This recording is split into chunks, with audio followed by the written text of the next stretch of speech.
beautiful people.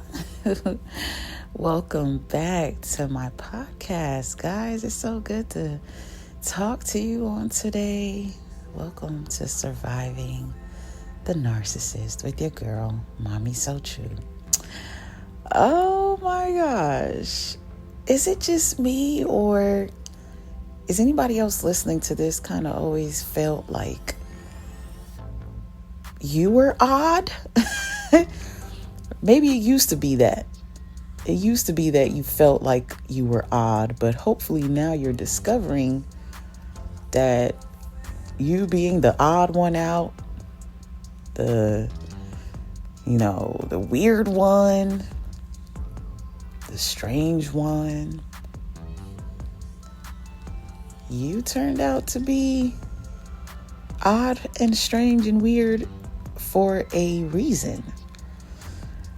It turns out we're just surrounded by people with a lot of character flaws. And thank God we are discovering the knowledge now, because growing up, a lot of us had no idea what we were seeing. We didn't know. We didn't know. We saw a lot with our parents. We saw a lot in schools. We've seen a lot in relationships. And it always seems like you are the one that people either love or hate. And those that love you, they love you because they genuinely and maybe authentically resonate with you. They know your intentions are true and pure. They've seen you devote your time. They've seen you make enormous efforts to, bring value. You're a team player. They know you can be trusted. Although they also know you may have your issues, they know you have a strong character. Those that hate you are those that hate that strong character. They don't like that you can sniff them out. It happens to be that being odd was because of how sensitive you've always been to everyone's narcissistic issues. You've always smelled bullshit. You've always been a truth seer or a truth seeker. Always wondering why what felt wrong, everyone was making right. And because maybe you were against certain things, or because maybe you did not want to believe in their beliefs and you did your own thing, you've been hated. But the people that hate you are not just regular people. These are what we now know as narcissists. These are people with a serious mental disorder. So serious, so dangerous, so detrimental that it's very demonic. Say it how you want to say it. There's levels to it. It's on a spectrum. And the higher a person goes on that spectrum of this personality disorder, the more evil they appear to be. Because in my opinion, to be that, careless and selfish, overly arrogant, and feeling the need to drain people because you're so empty inside, that is to be so callous and the way they diabolically think. Oh my God, the way they don't think. Because common sense truly isn't common for them. And they make decisions that cost people so much heartache, so much pain, so much debt, so many physical problems, so much embarrassment. and they lollygag around like they got it all figured out. They know what they're doing, when really they're burning bridges and they're keeping themselves mentally stagnant. They're emotionally getting weaker and weaker as time goes on, and it starts to manifest physically as they age. They start to literally physically fall apart. They do. Especially the ones that are so delusional, in denial, and it's never them. They refuse to take responsibility for anything they've ever really truly done. They're always going to beat around the story and run away from the accountability piece.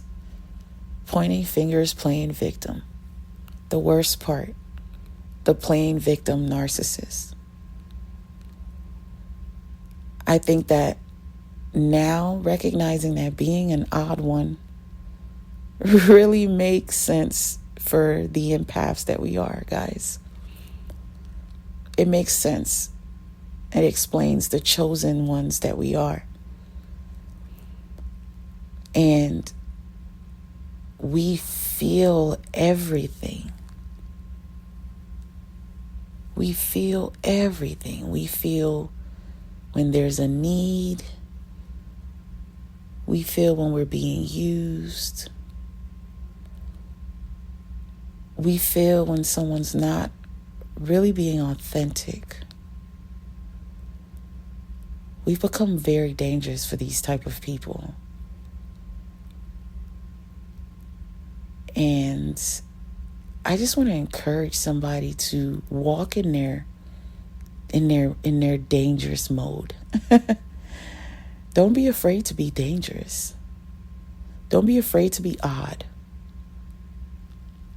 Don't be afraid to be the weird one. Don't be afraid to, be the one that's too quiet or doesn't want to be around them all the time. You don't want to always be out there. You're not the always outside person. Don't be afraid. Don't be afraid to be the one who thinks different. You have so many superpowers that it's dangerous. They want to dim your light. That's why they try to hate on you and come off hateful, talk about you, and completely misunderstand you. I realized as a survivor of narcissistic abuse, I've always felt misunderstood. It's like they try to make you feel so crazy about how you see things because you are really a truth seer. And they are truth runners. They run away from the truth. So as a child, they didn't like your curiosity. As an adult, they hate your highly not so curious, but more so analytical mind. They hate how you analyze and observe. They hate how quiet you are. You don't have to be extremely talkative. You don't have to be all extra loud. A lot of us are actually more introverted than we are extroverted. But for me, interestingly enough, as I heal, I realize that I have a little bit of both traits. It just depends on my environment and how I have to adapt. Because as humans, we all have to adapt to our environment. You have to feel the energy in the room. Some people don't know how to do that. Narcissists. They don't know how to read the room. That's why they ruin occasions. They ruin moments. They disturb peace. They're so consumed in themselves and trying to get their needs met that they can't read energy. They lack emotional intelligence.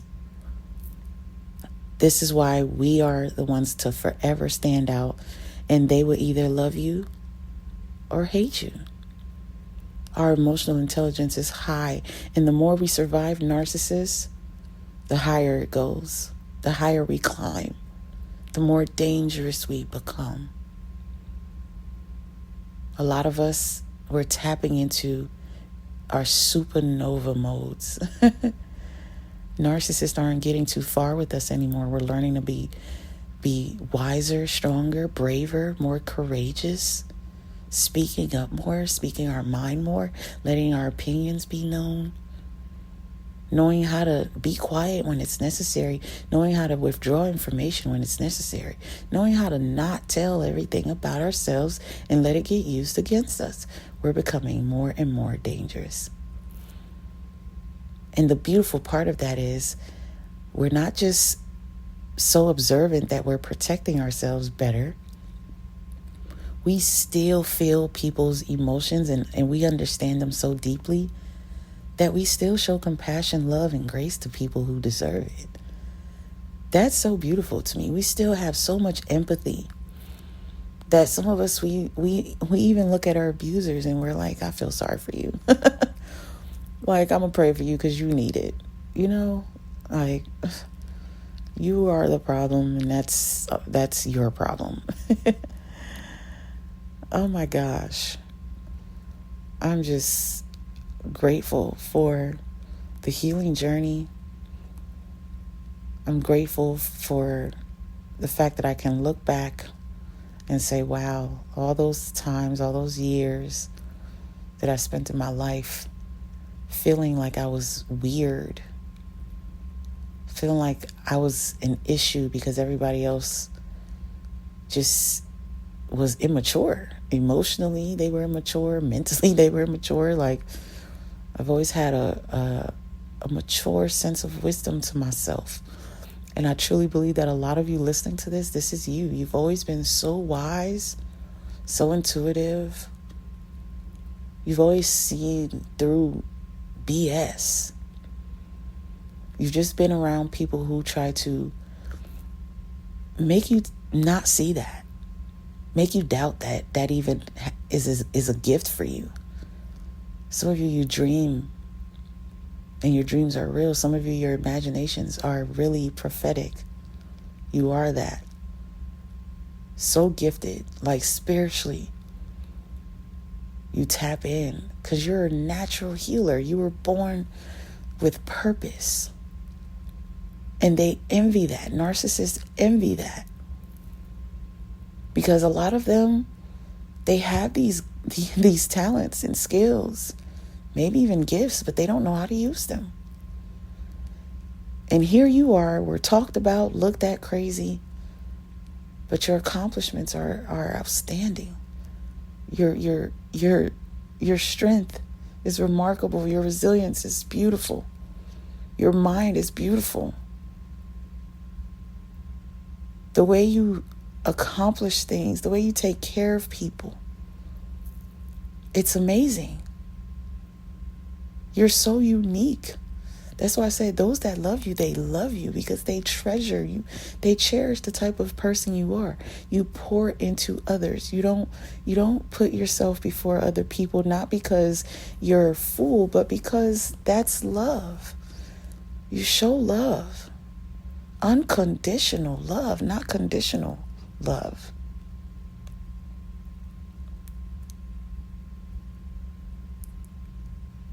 My goodness. We are overcomers. If you're listening to this and you don't feel like you're an overcomer, the fact that you're here, you're going to get there. Start trusting yourself. Start loving yourself. Start remembering or maybe knowing who you are and who you were born to be. And know that the abuse and the people around you that act like they don't like you and act like you're a problem, they don't like how strong of a character you have because they have a poor one. And when they're around you, they see their reflection because they compare themselves to people. They compare themselves to you. They think that there's something to compete with. And maybe there is, but you are not in competition.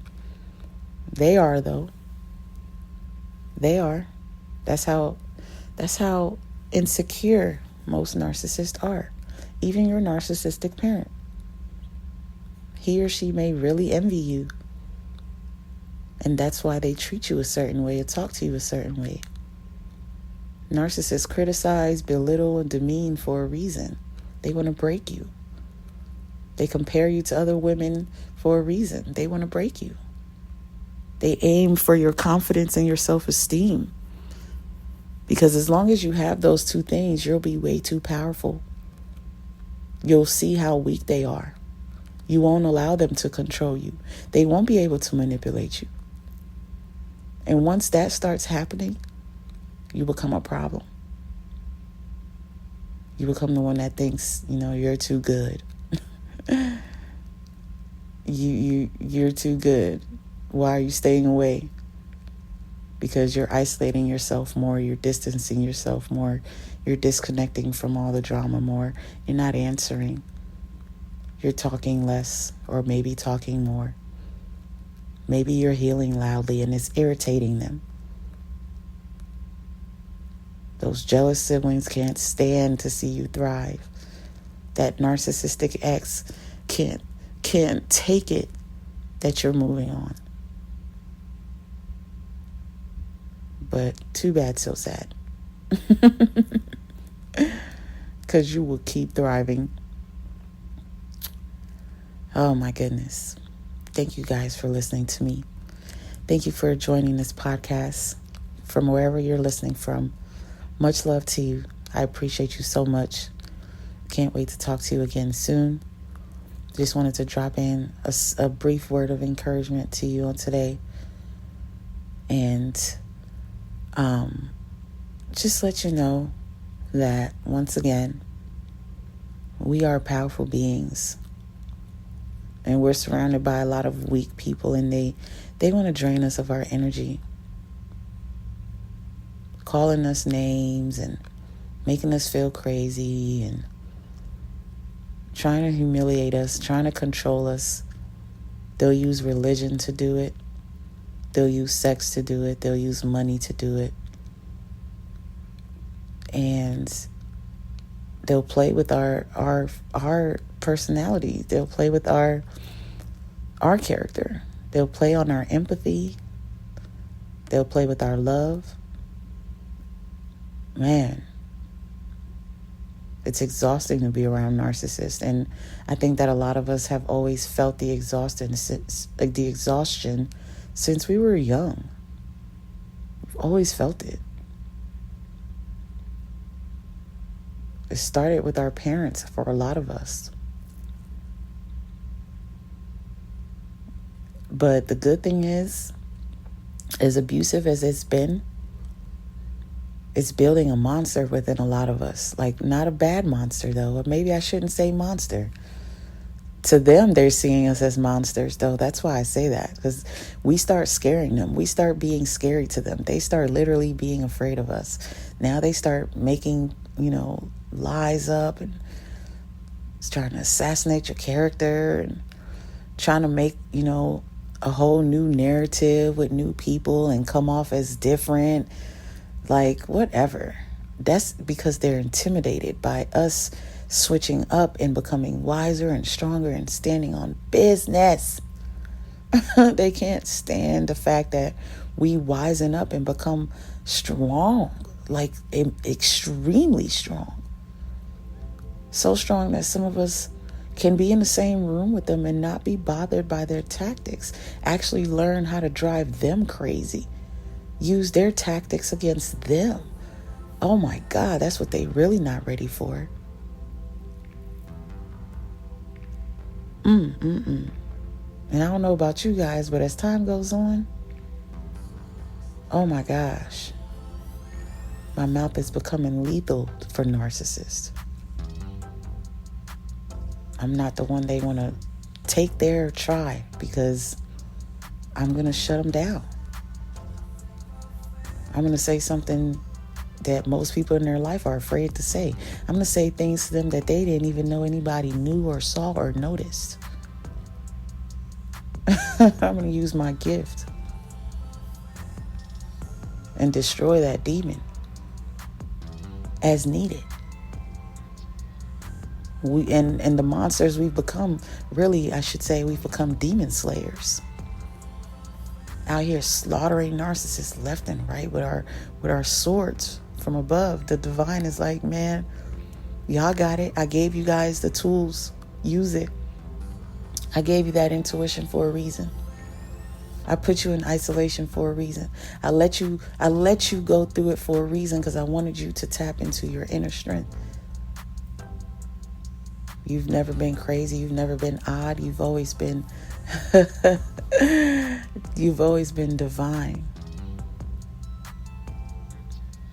You've always been angelic. You've always been sent with major purpose. And it's to demon slay. Is to not let any narcissist stop your glow, stop your shine. They can't. They tried. But we've woken up to it. We've ripped the mask off. We see what's behind it. We see what's inside of it. And we see what's not there too. Oh my gosh. Yep. Forever winners, forever champions, guys. Until next time, beautiful souls, take care. Much love. Stay blessed and stay true, guys. Bye.